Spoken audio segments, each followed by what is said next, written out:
Good evening, everyone. Thank you so much for joining us on this wonderful Friday. We are very happy and excited to have you see some wonderful work that the teens from the Future in Motion ensemble created over this last spring. This is an After School Matters program, and these teens worked for about 6 to 8 weeks generating material, developing it, getting it ready for you today here live right now. We are very happy that you're here joining us. If you have any questions, please stick around and we'll have a little bit of a chat afterwards. Feel free to give your love and comments in the comments section. And if you're looking for programming for young people ages 14 to 18, please visit afterschoolmatters.org and you will find wonderful programming out there for your young person. Well, without further ado, I am so excited for you to see what these young folks have come up with. Future in Motion. Thank you very much. Enjoy the show.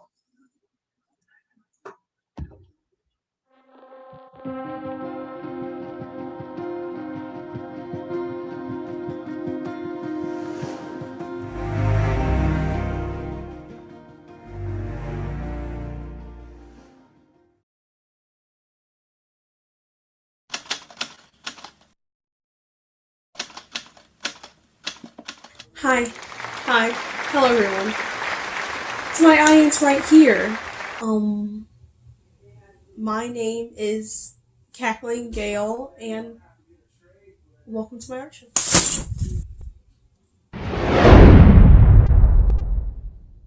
My name is Kathleen Gale. Welcome to my art show. So, I am an artist who was heavily inspired by the period during the coronavirus pandemic. I paint, I draw, and all kinds of art, and art is a very important form of expression to me. So, I asked my guy to open up this gallery, and I welcome you all. It is called Picture Perfect Pandemic. I feature works from during the time of the coronavirus. I was about 16 years old and just experiencing a whole lot of things. My art shows the isolation of that period, the countless number of times we've talked to our loved ones on a computer screen or some sort of device. Really highlights the emotional aspect of that period and what everyone was going through, especially our young teenagers. I was just a sophomore in high school. I remember all the feelings. So hopefully this art show has a little something for everybody. I am very excited. I hope you all enjoy it. So a great evening.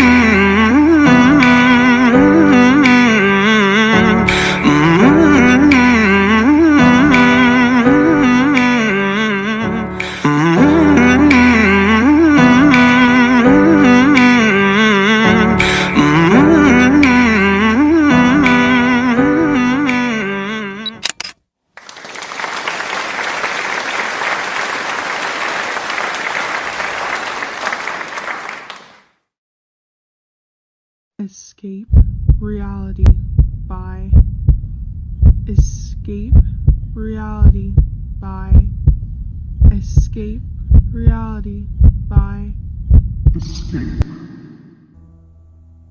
By losing yourself. I'm way too good at that. And if these walls could talk, they'd hate me or they would love me. Because I talk way too much, which is so abrupt. Or not a lot at all. It's suddenly like being beat with a bat. I like to talk to the walls, but they don't talk back. They're just walls. But I swear that I can guess what they think. They think I'm crazy. When the walls conversation doesn't comfort me. When my seemingly only friends suddenly make me feel lonely. when I don't have anything else to say, when I'm as blank and lukewarm as room temperature air blowing from a ceiling fan because it feels like I'm talking to a brick wall. Damn. I actually am crazy. Escape from reality. Don't talk, don't move, don't make eye contact, don't speak. I dare myself to sit in one spot as if mustering up sage energy. That's not a dare. It's just how I sleep at night by thinking such things, but really, what I'm doing is escaping from reality. It's just so easy. Now I have become adept at slipping away. This box of a room feels like a paradox. And I know it to be the equivalent of a Pandora's box because my best friend is my enemy, and the enemy of my enemy is my friend. The walls are so ambivalent. What kind of relationship is this? One of a person and an inanimate object. The walls are animate. Calm down. Here I go talking to myself again.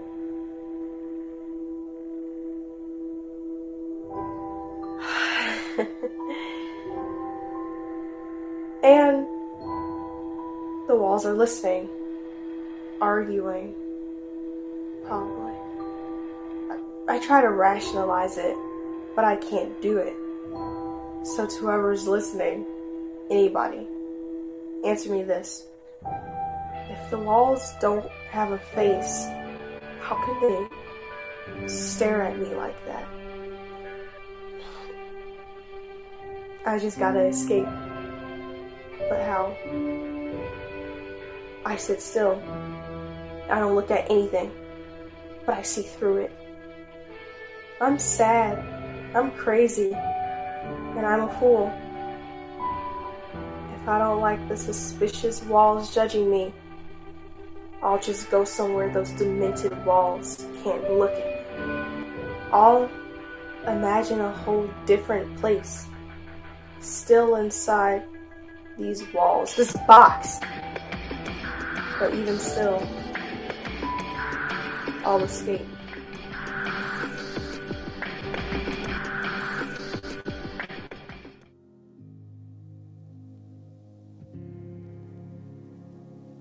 Home isn't just a place to live in and keep yourself sheltered at. It's the place where I can actually be myself and not actually feel ashamed of my bare skin when I turn to look in the mirror. And even if I do, well, I can always make myself feel better by wearing myself in an oversized hoodie or something. It's a place where both my headphones are found stuck in my ears, free to listen to whatever I want to, with little to no distractions from my dancing imagination. There's always food for me to snack on in the fridge, and so that I can take into my own little comfort zone of the bigger area and watch whatever the heck might interest me on television. And every day when I wake up, the warmth of the white sheets cover my eyes while the curtain covers the sun.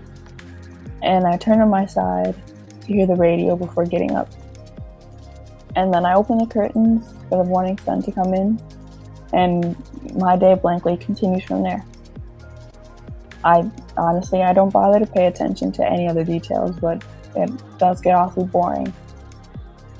And sometimes it does get lonely all by myself or even with no other person to play with, but I still manage to receive the best comfort from my favorite comfort zone.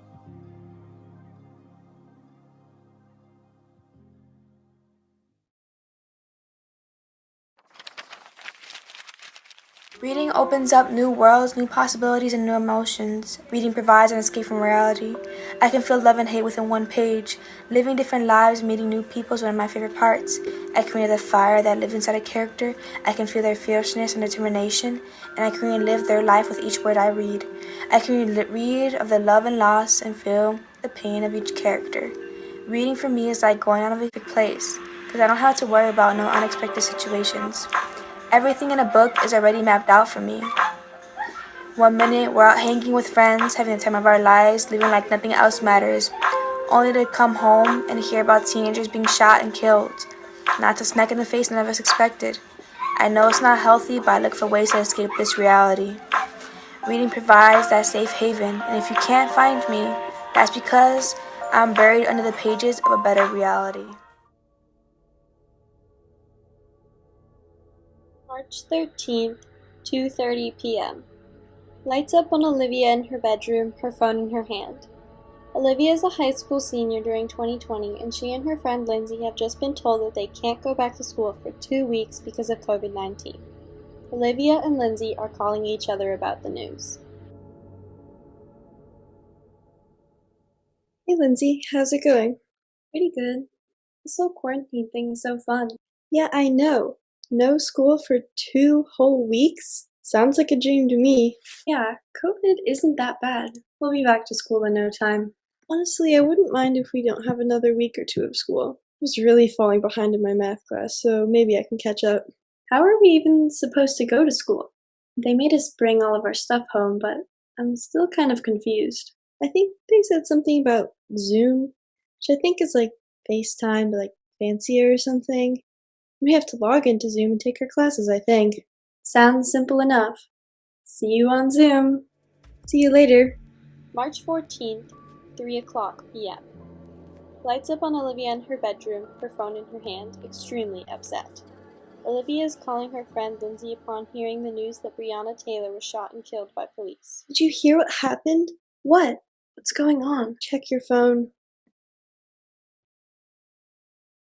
Oh my gosh. I know, it's just horrible. I can't believe that the police killed her. This is so upsetting. She never should have died. Exactly. There needs to be way better training or something to ensure things like this never happen again. Imagine having your life cut short like that. All because of a police officer? It's their job to protect the people, not kill them. This is outrageous. He needs to be charged for murder. Some action needs to be taken to stop the killing of innocent people like her. You know, I heard there were some protests happening downtown. Do you want to go to one? I know with COVID it is a lot harder, but we need to make an impact somehow. People know that the murder of innocent lives needs to stop, especially for people of color. Yeah, you're so right. I would love to go. I'll text you later to make more definitive plans. Okay, bye.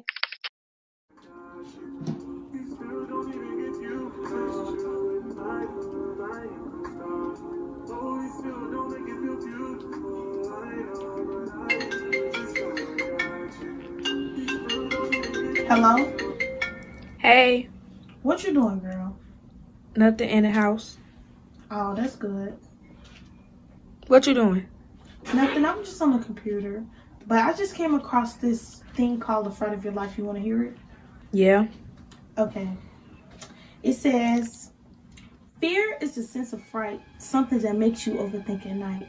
A feeling that is hard to ignore. It creates a feeling of being alone. You hear noises, you toss and turn, but have yet to see anything. I wonder why. It's a mind game your consciousness wants you to play. You play the game, you might survive. I wonder if you lose. It said that you still have that fright. Maybe a monster might get you. Don't keep the door open, but in the end, it's all a game. You choose whether you want to play, but there's a chance your fright might go away. Girl, that poem is lame. That stuff is not real. It sounds scary. Whatever. Do you hear that? Do I hear what? A door creaking. I don't hear no door creaking. It's getting louder. Girl, I don't know what you're talking about because I don't hear nothing. Now it's knocking. Is you okay? I don't hear nothing. Yes, I hear it. Girl, stop because you're making me scared now because I'm at home alone. Why are you home alone? What do you mean? My parents is at work. But I don't hear anything, so what are you talking about? Now you're trying to be funny. Is you knocking over the phone? No. Now I'm starting to get creeped out. Like, I'm getting scared. Like, I'm finna go into covers. Hello? Girl, I'm still hearing the noises that you was talking about. Girl, I told you I was home alone. I don't know what to do. I'm scared. I can't stay under here for that long. I'm scared. I don't know what to do. I'm starting to think this stuff is real. I don't even know why I read that poem in the first place. What was I thinking? I'm so scared. I don't know what to do. I feel somebody touching me. I'm scared.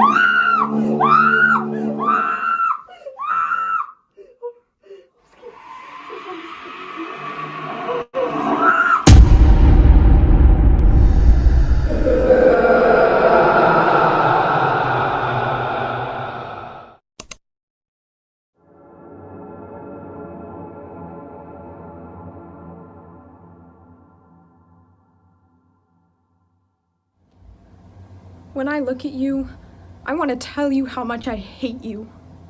How much you ruined everything, how much you fucked up. But I know I wouldn't. Because I still want your approval, desperately. I look out at the blinding lights and you're the only face I see. I hear a song and you're the only voice in the melody. A father figure, we thought. But you turned out to be a different type of figure, one that prays and pounces in secret, hoping no one would leak it, leaving the people around you airless, not even able to gasp at your carelessness. Carelessness. Can we even call it that? No. But you would have buried that seed to plant, if you had the chance. Because you had the power to squash us like ants.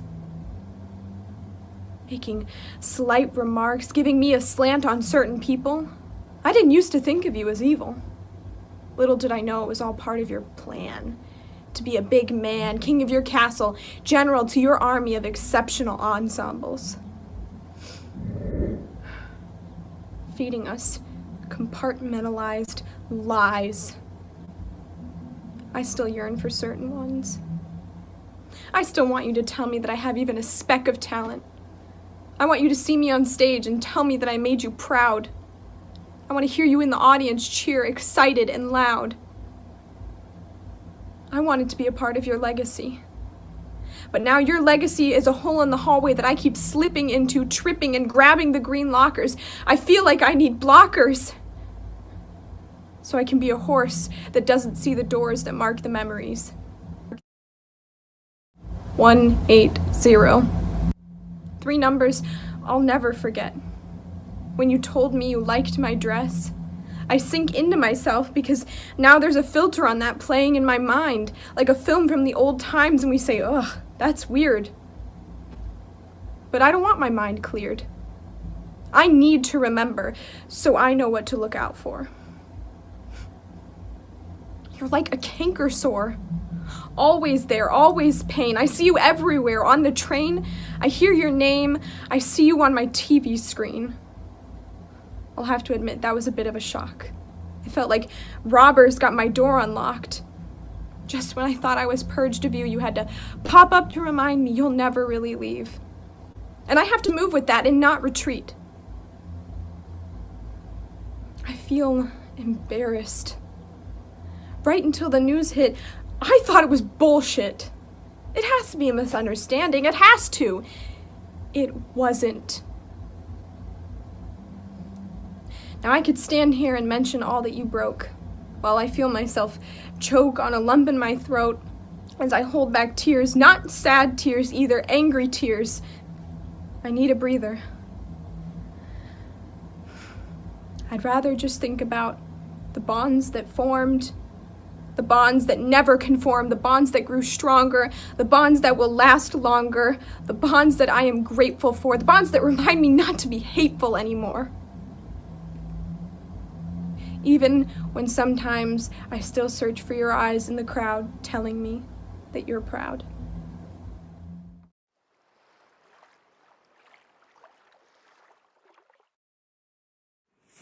A human is like a deep ocean. Our thoughts act like water, and the rest of our body act like the fish. Without water, fish can't live, and without a brain, neither can we. However, something so delicate like water can also be so very, very dangerous. Deep oceans across the world have taken the lives of numerous people. The crashing waves of water don't harbor any ill intent themselves. Thus, the only thing people can do is try to be more careful next time they're next to the sea. But the ocean's behavior is dependent on how we treat it. Then we avoid it entirely, well aware of what we have done, and pretend as though it's a surprise when it bites us in the ass later with its sharp teeth and drag us under the water. But if we are to treat it nicely, it'll look beautiful and hardly pose much of a threat to us. It'll welcome us into its home and show us many structures and signs of history from the past, like it's a museum. And if such a thing, without sentience, can still show signs of life, love, pain, and is noticed by a large number of people, then what's causing someone with sentience, with all those emotions, to be unnoticed, ignored, and disappear like they never existed?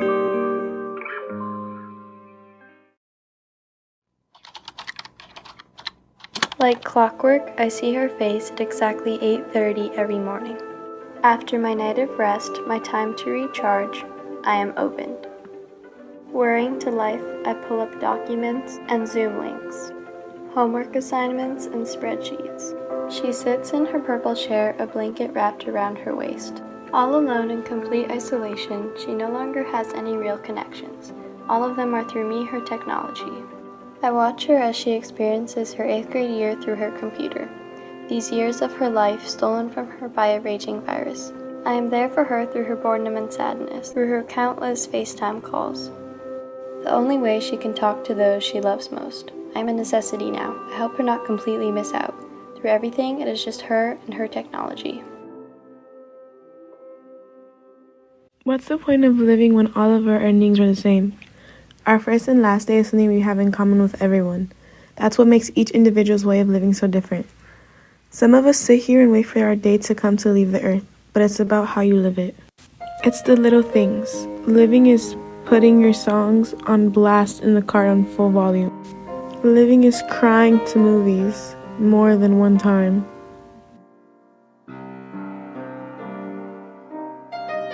Living is pulling all-nighters with your friends, staying up till 5 in the morning.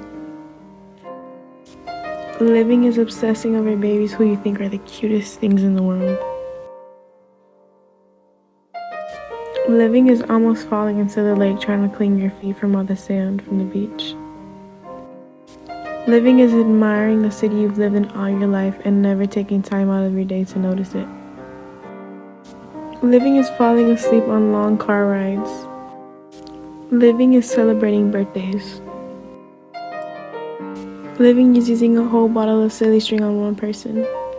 Living is dressing up your dogs. Living is having full-on dance parties with no music.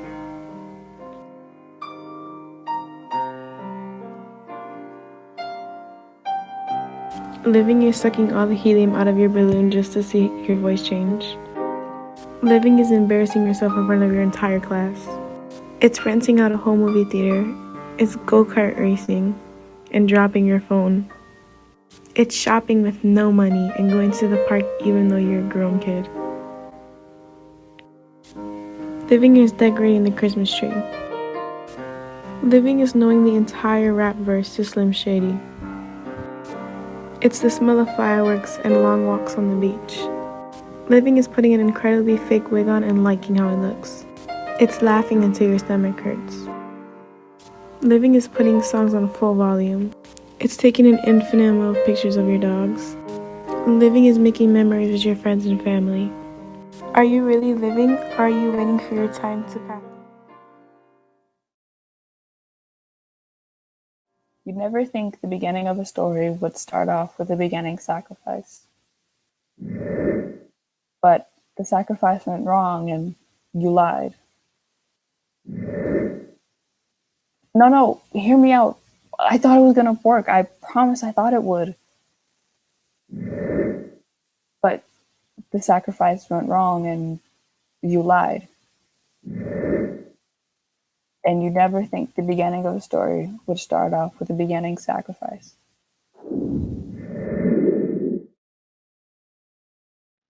I was 2 years old when I first saw the ocean. My dad, my sister, and I all piled into our car and drove to the beach.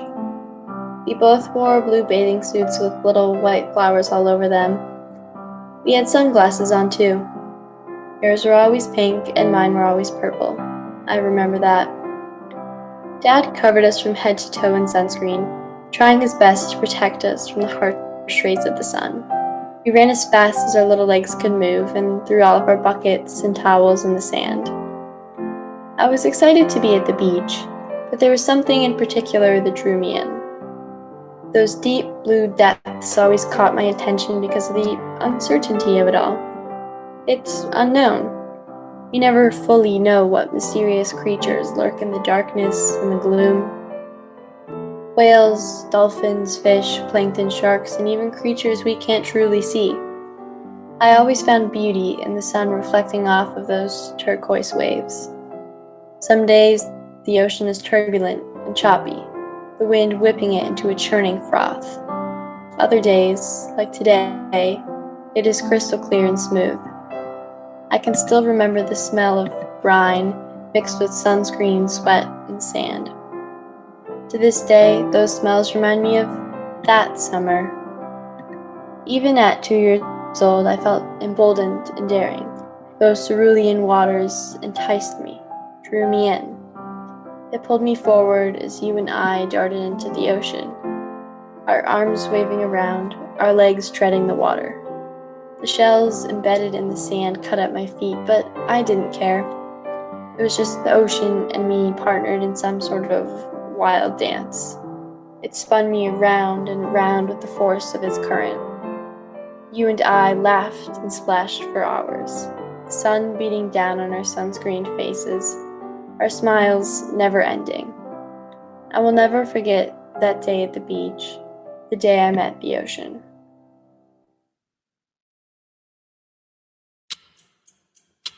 Isabella comes home from school after another terrible day. Her mother tries to greet her. Oh, hello. Isabella tries her best to ignore her. Not gonna say anything to me? Isabella shakes her head no and walks away. Oh boy. What happened at school? Nothing. Nothing. Listen, you're gonna have to talk about this sooner or later. I don't want to hear any of this from you right now. Bringing it up will only make me more mad. I'm just trying to help, you know? This. I don't need, okay? Isabella begins walking upstairs in rage. As she reaches the top, she accidentally hits her little sister's playset. Oh, are you kidding me? Oh, my set. Your set? In the hallway. Why? Sorry, my room was crowded and I didn't have anywhere else to do this. Oh, really? Your room is crowded. From what? Sorry, I didn't think you'd be back. I live here, you know. Hey, sis. What? You mind getting off one of my figures? Isabella looks down and kicks the figure out of the way and starts heading off to her room. Later that night, Isabella woke up to some strange noises. What? Little sis, I swear if that's you. Oh, it's too early for this. Isabella opened the door and found that nobody was there. Wait, what? That was weird. Isabella goes back to bed, trying to shake off the feeling. That was odd, whatever I was hearing. Hey. Isabella sits up, confused, looking everywhere. Right here, buddy. Isabella adjusts her eyes to a small figure sitting on her desk. Weak, sis. Come on, I knew this was you. Sibling has a very deep voice. When the last time you talked to them? Wait, this can't be real. How are you talking right now? Why should I tell you that after you stepped on me and kicked me? Even destroyed me and my friend's base. Wait, so are you actually my little sister's toy? Oh my... No, I'm just another toy. Uh-huh. Anyway, we need to talk. If you want an apology, then I guess I'm sorry. Thank you. Even though I don't think you mean it. But that's not why I'm here. You see, me and everyone else, I had enough of you coming around and breaking stuff. So we decided to do something about it. Tonight. Then why are you here? Good question. Hit it.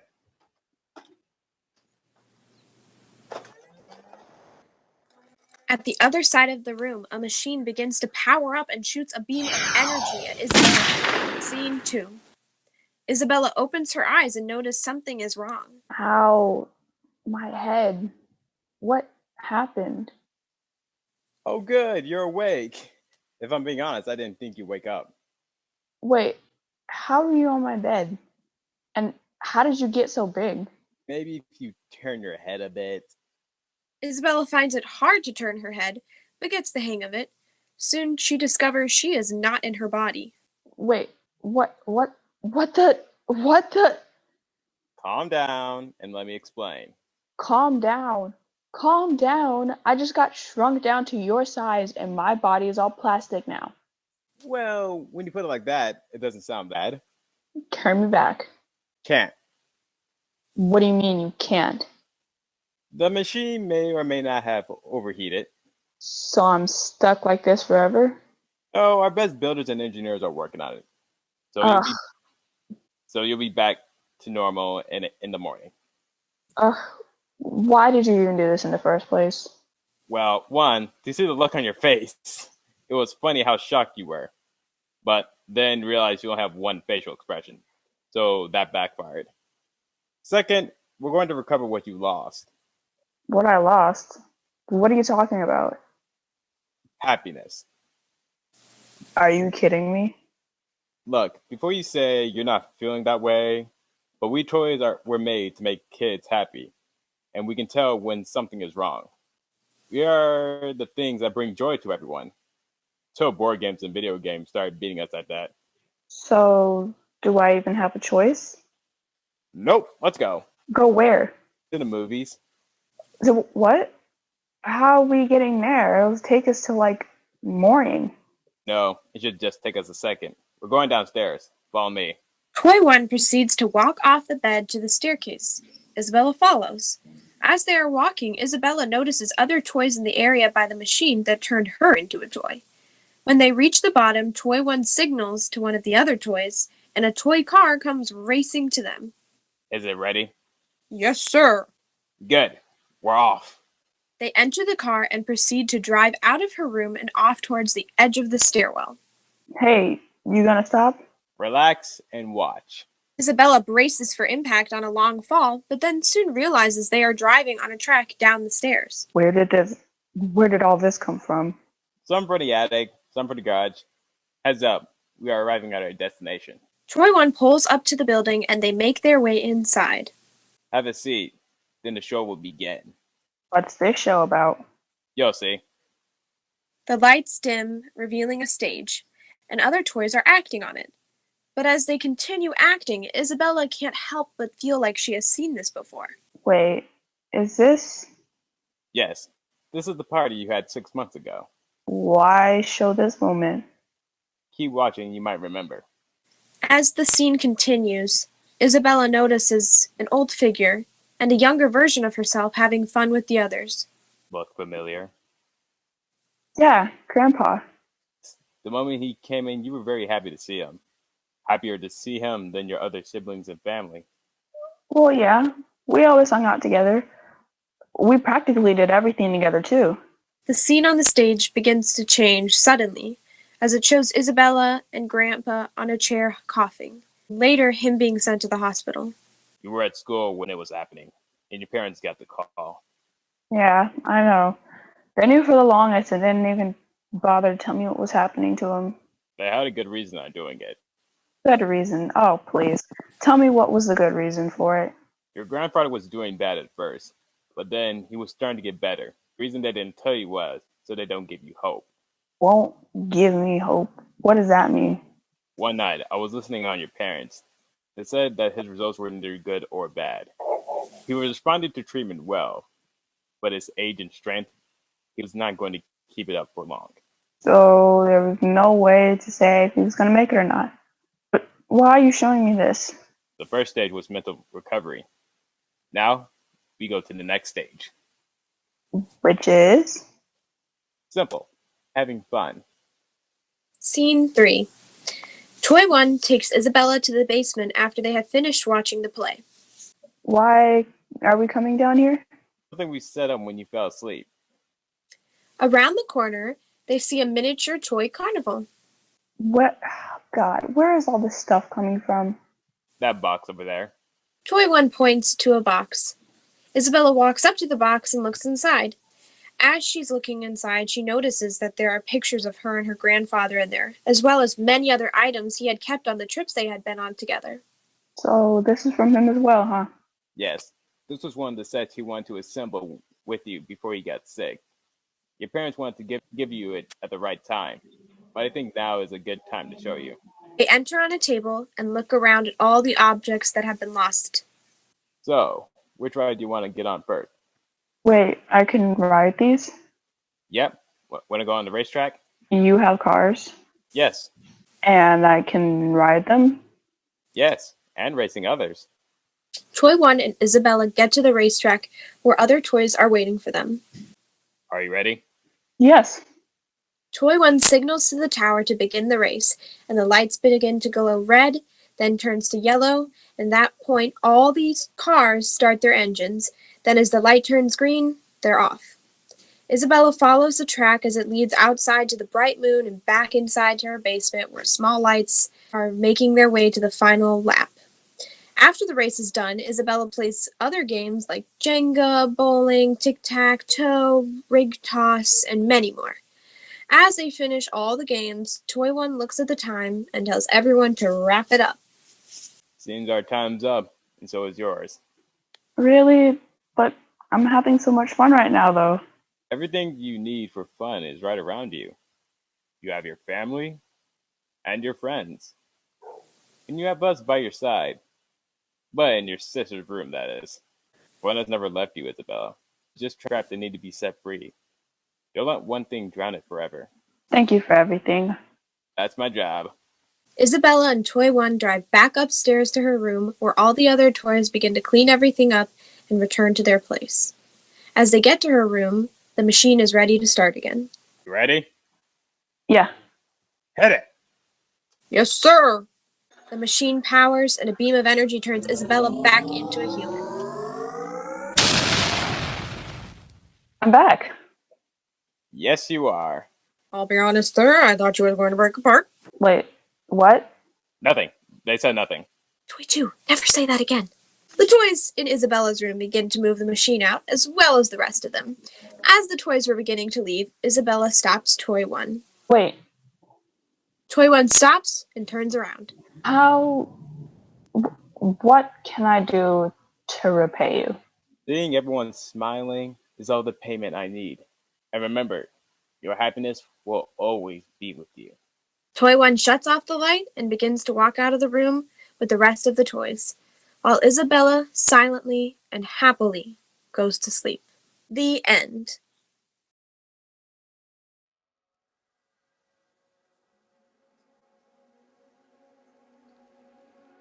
There's a way to escape reality, you know? And for me, that's joining the fantasy world. It's picking up a controller or something, an electronic, and pressing that play button. You know, spending 6 to 8 hours or something glued to the screen, only getting up to snack, maybe visit somebody or use the bathroom. And you won't even get up until someone pulls a plug or takes your electronic and then you're back in reality. And for any minor inconvenience there might be, for some reason you always spend time away from the real world, and it's in a constant loop over and over and over again. They say come back to the real world, and they want you to pay attention to them, but no one understands you because for some reason maybe the fantasy world gives you more than somebody else ever could.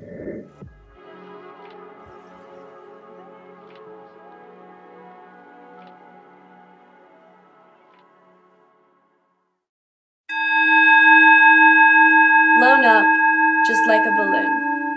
stretched, taut. Their own rotund planet, misshapen and broken inside, grinding gears not properly oiled. Pop the balloon and all that falls out is crumbles of dust, the last attempts to submerge the quenching animal.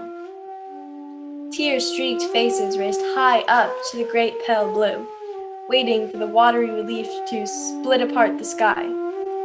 Yet there is no water, and they are starving. Their land remains as dry as their insides. Other people reside in long stretches of brick, 5 oak doors, 50 glass windows, 7 bedrooms, and so much more. Everything handed to them on a golden platter, oblivious to the aching and pained people. Unable to split their portions in half, they constantly gorge on food, their privilege clouding over their sight, unaware of these horrible issues. Stop making them grovel in the ground to find some small seed of hope. Quench their unfed animal. Allow their gears to once again spin. Pop that balloon. Feed them something more than dust.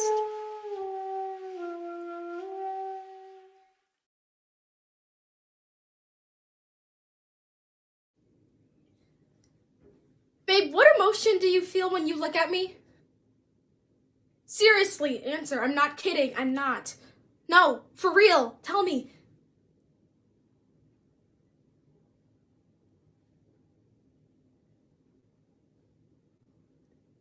Why is this so hard for you? I just want to know what emotion is behind the way you perceive me. I want to know if this emotion you give me is one I can accept. No, don't sigh. Don't walk away. Are you serious? Ryan, when I look at you, I feel filthy. Yeah. I see a dumpster fire. Your visual representation is so messed up.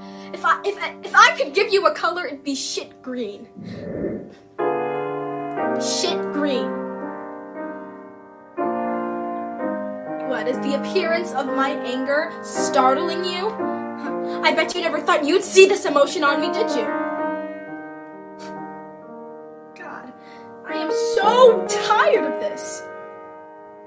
You barely even talk to me. How could I let myself think I could involve you in a conversation about symbolism? No, don't touch me. Just go away. Leave me alone.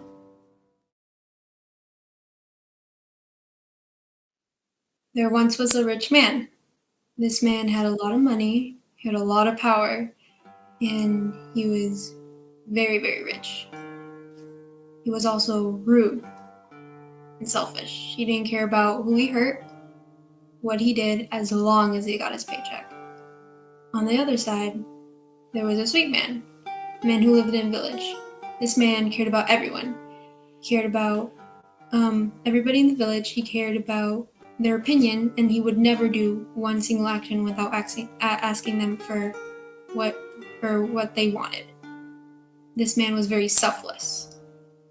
One day, the man was strolling through the village when he came across a sweet man. The sweet man said, "Hey, how are you?" The rich man ignored. He threw bread at the sweet man and said, "You're just a poor little pig." And the sweet man tried to give him back his bread. And he said, "Here you go." And the rich man just threw back the bread and said, "You're just a poor little pig," and called his bodyguards. And the bodyguards he told the bodyguards to hit him and to not stop hitting him. The rich man said, "Please don't hit me. I was just trying to be kind." But the rich man didn't listen. So the bodyguards went up to him, and they hit, and they hit, and they hit. And they didn't stop hitting. And all of a sudden, the sweet man stopped breathing. And everybody in the village gathered around, and they said, "Please stop. He stopped breathing. He's basically dead." The rich man didn't care. All he did was turn around and say, he was just another poor little pig. So who cares? It's not like he had any dreams, right? Not like he had a family, It's not like he had any goals in life because he was just another poor man. That's what society is. They deem you as one thing. They take one good look at the outside and they say, this is what you are for the rest of your life. This is what everybody's going to judge you as. They never look at your talents, qualities, benefits, none of that. Because they only look at what's on the outside. And maybe, just maybe, they'll look at what's on the inside. But then again, that's just a maybe. But if you were born in power, congratulations, you're set for life. You have the power and you have the money. No one can tell you otherwise. And you have little to no consequences. And the evidence is literally who we leave our power to. We leave our lives in the hands of mostly white, old, rich men. And these people get to make every little decision for us. And they have to deal with none of the consequences. And they get to sit high up in their chair and count the stacks of money that they have. What do we get? We get an empty promise and having to deal with all the consequences of their actions. And we're just a little noise in the background for them that they can easily block out. We're nothing to them. We're just people with no power, no money. And again, they're people with power and money. And people listen to them, not us. Because we don't have the power or the money. So who would even look at us?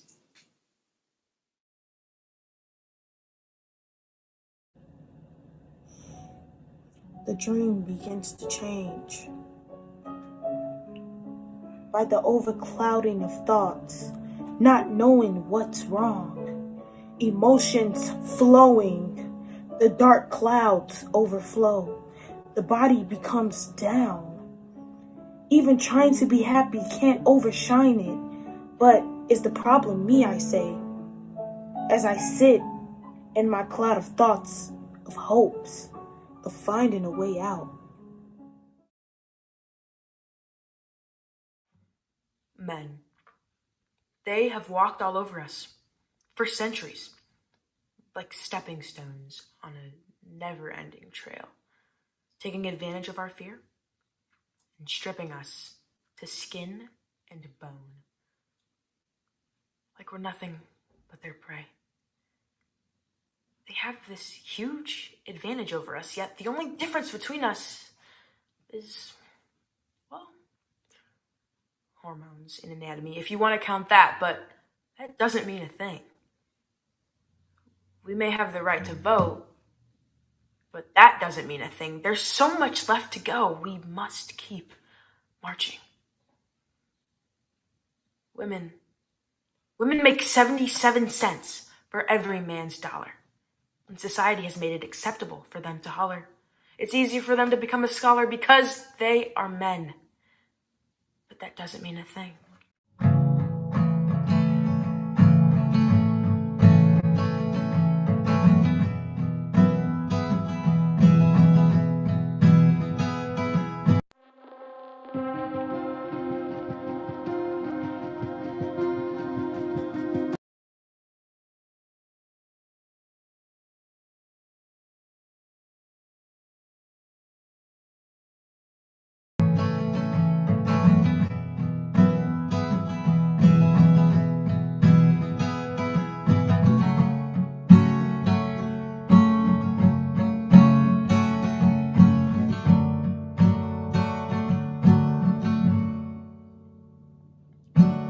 Women are powerful and brave, getting stronger every day.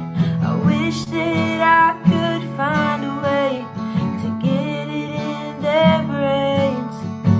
The toxic men that think they're better, that they could take on any weather. Yeah, God made us differently, but that doesn't mean a thing. It doesn't mean a thing. It doesn't mean a thing. It doesn't mean a thing. Women are great monsters every day. I'm wishing for some equality. Maybe then the world will be a better place for you and me. 'Cause it doesn't mean a thing. No, it doesn't mean a thing. Doesn't mean a thing. It doesn't mean a thing.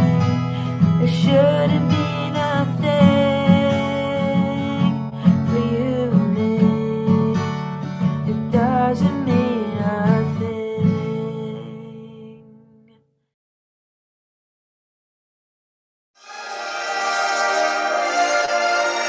At the performance, the instruments sounded wonderful. They sounded as if they had passive trouble that caused them to play the way they did, with such emotion.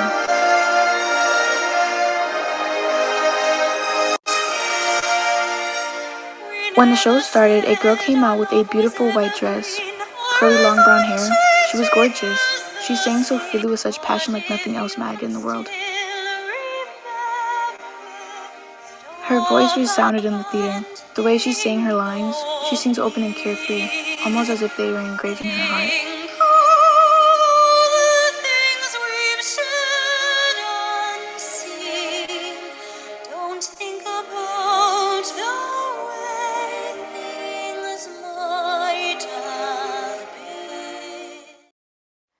My motivation comes from my parents' passive poverty, my goals, my future career, my friends' need to go big or go home, fear of being nothing, hunger for success, and a want for change.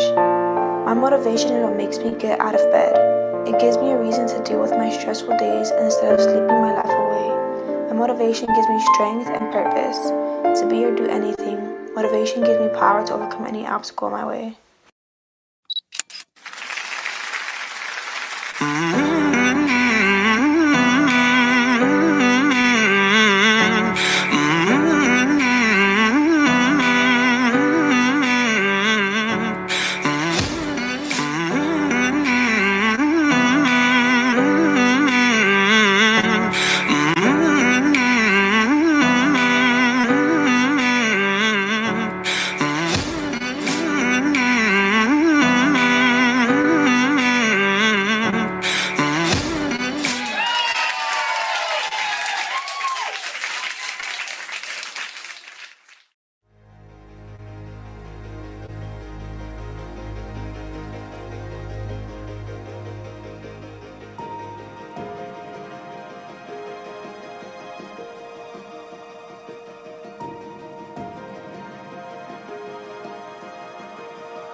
Bye.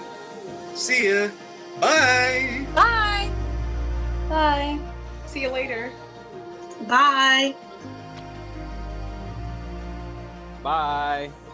Bye, guys. Bye. Bye. Adios. Adios, adios.